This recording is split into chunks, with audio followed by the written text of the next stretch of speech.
这是一个填坑视频，趁着夏天还没有正式到来，处理一下3年前的懒癌遗留物吧。2020年的暑假，随着第一波新冠疫情稍微平息，我们决定暂时离开萧索的都市，前往更加沉寂的山村。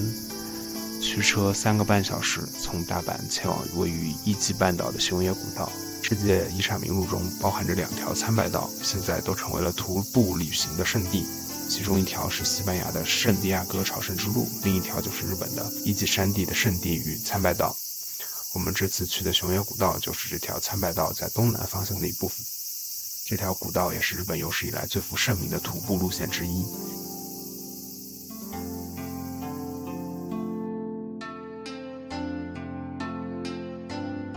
第一站，我们到达了位于田边市的熊野本宫大社。熊野本宫大社是熊野古道乃至整个伊吉山地的圣地与参拜道的核心节点。我本来期待的是见到一个或者半个伊势神宫那么大的建筑群，但事实上，现在的熊野本宫大社本体的尺度比我想象中要小很多很多。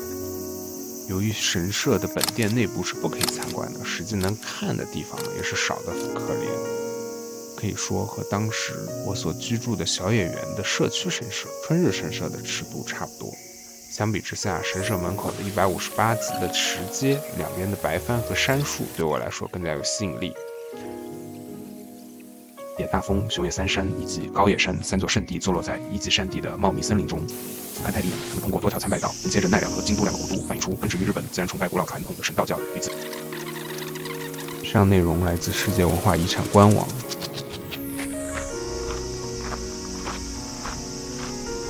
伊吉半岛由于其突出的地理位置，成为了前往日本台风的主要登陆地，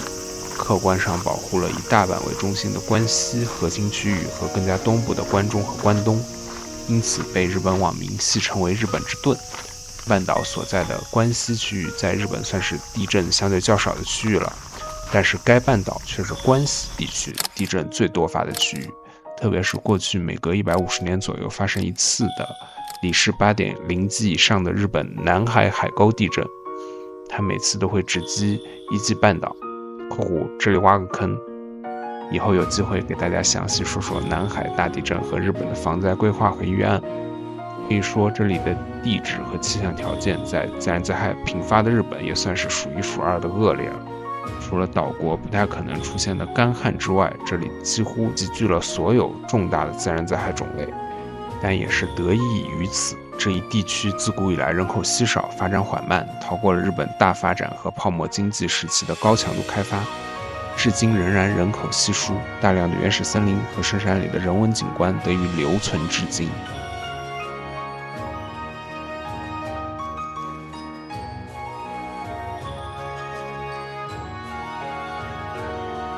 对于喜爱废墟的我来说，熊野古道最精彩的则是作为熊野本宫大社旧址的大斋园。1989年8月的洪水冲毁了位于3河交汇处的河滩上的旧熊野本宫大社之后，神社本体就被搬到了500米以外的山腰之上，也就是现在的神社本社。而大斋园则仅仅保留了2座小型的石造神社。但在8月的河滩上，很容易就能想象出当年汹涌的洪水是如何吞没眼前这片平缓的河滩的。这时候我有个朋友就要问了，在这个每年都有3、4个台风正面冲击的多雨的区域，为何当初会选址在多条河流交汇的河滩上修建这么一个重要建筑呢？对于这个问题我还没有明确的答案，大家感兴趣的话可以在评论区或者弹幕里讨论一下。由于现代的建筑材料已经可以近乎完美的抵御洪水了，在公元2000年，为了振兴本地的乡村旅游业，当地人在大斋园的熊野本宫大社原址门口建立起了全日本最大的鸟居，高33.9米，宽42米。熊野本宫供奉的主神是加都美玉子大神 Kezumi Miko no Okami， 是食物之神，因此在大鸟居的两侧都是稻田，感觉并没有打过农药。每年的8月在没有新冠的年头里当地还会在这里举行名为 Yatano Himazuri 的祭典，进一步吸引游客，依托历史传承修建没有那么贵的奇观，并举办祭典节日活动。这是我观察到的日本最常用的乡村振兴方案，以后的视频里还会有几个这方面的案例。想看详细解析的可以扣个1，如果感兴趣的同学多了，可以考虑单独做个视频说一下发达国家的乡村振兴。在当地的路边可以看到这种非常有设计感的邮局和马路对面这种没有建筑师的建筑的简易小棚子的对比和共存，非常的有趣。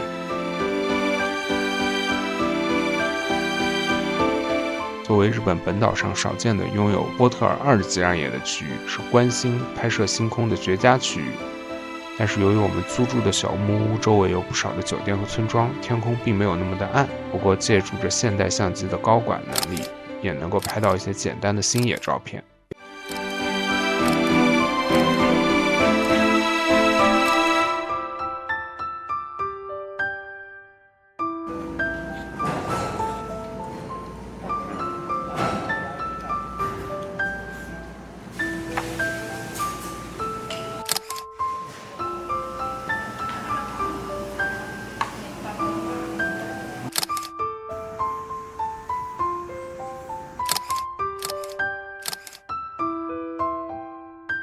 第2天的目的地是熊野那智大社青岸渡寺那智 no take。从名为大门坂的地点下车开始步行，经过茂密的柳杉树和楠木森林中的267级台阶。这级台阶是熊野古道最常见于各类宣传册子和节目上的路段，非常适合拍照。在我看来，伊吉半岛这片土地更应该被称为古日本的后花园。它作为日本本州岛纬度最低的地区，北边紧邻着日本古代的核心区域，也就是现在的奈良、大阪、京都都市圈。作为日本列岛上非常罕见的成片平原地区，加上拥有大阪和奈良2个天然良关西平原，孕育了日本古代几乎所有的全国性王朝，如果能被称为王朝的话。而伊吉半岛作为距离这个权力中心最近的大片山林区域，就像唐朝时期长安南边的终南山一样，成为了隐居者们和宗教场所聚集的圣地。各位好，欢迎收看本期的采风摄影生活杂志，我是大马猫本，我是本猫马大。大量的寺庙、神社、出家人、高官显贵和朝圣者们不断出入着这片连绵的山峦，为后人留下了大量的文化遗产。过去的10世纪以来，社会上无论哪个阶层的人都曾造访过这片静谧的伊吉山地，沿着不同的山径前往受人尊重熊野三山。而这些不同的山路被统称为熊野古道，7条路线分别为中边路、主要路线、大边路、小边路、伊势路、听石道连接着熊野山真言宗圣地与熊野神社，以及熊野大峰路线，为真言宗修验道宗派所保留的修行路线，因山路偏僻变幻莫测，只推荐给专业的登山者。来自 The Official Wakayama Travel Guide。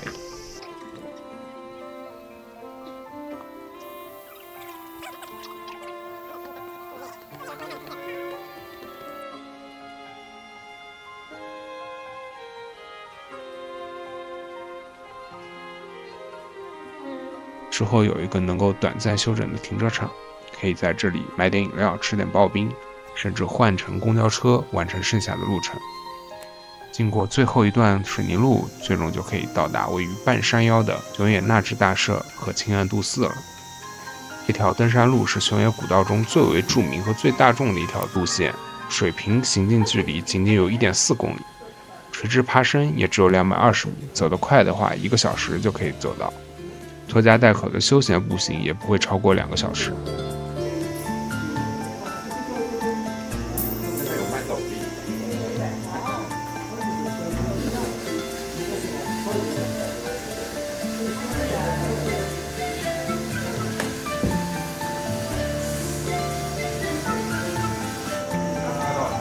马上到了，就上门。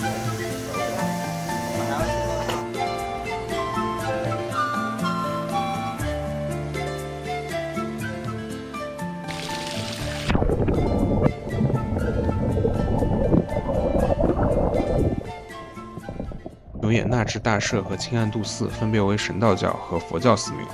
两者中间仅仅只隔了几级台阶。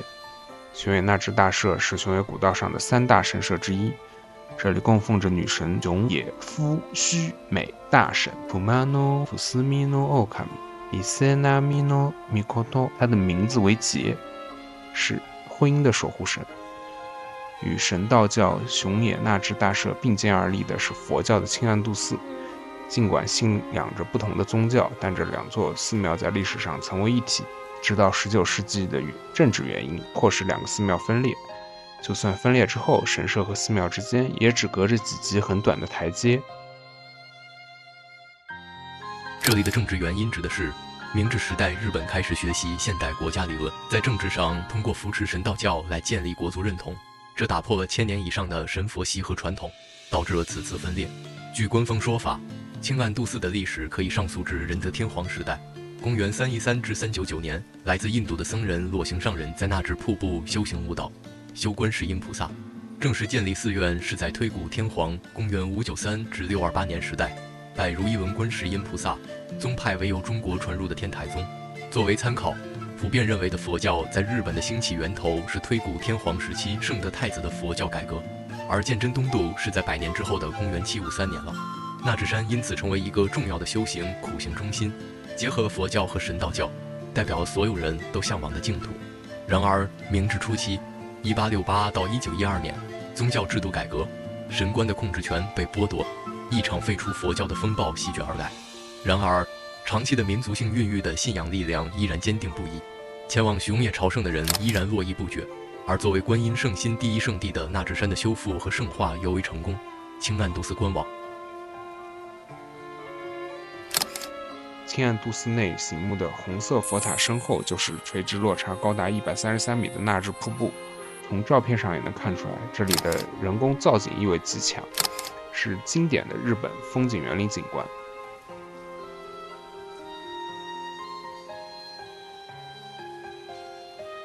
从清岸渡寺往山下走，一路两侧的树木比上山时经过大门板两侧更加古老。经过大约20分钟的陡峭石板路，就能到达那智大社下方的飞龙神社。在建筑师看来，这个神社完全就是为了瀑布提供了一个前景，顺便赚一点香火钱。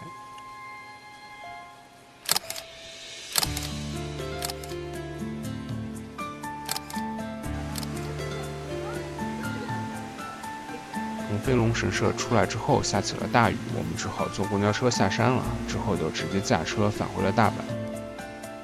熊野古道的吉祥物是八尺鸭，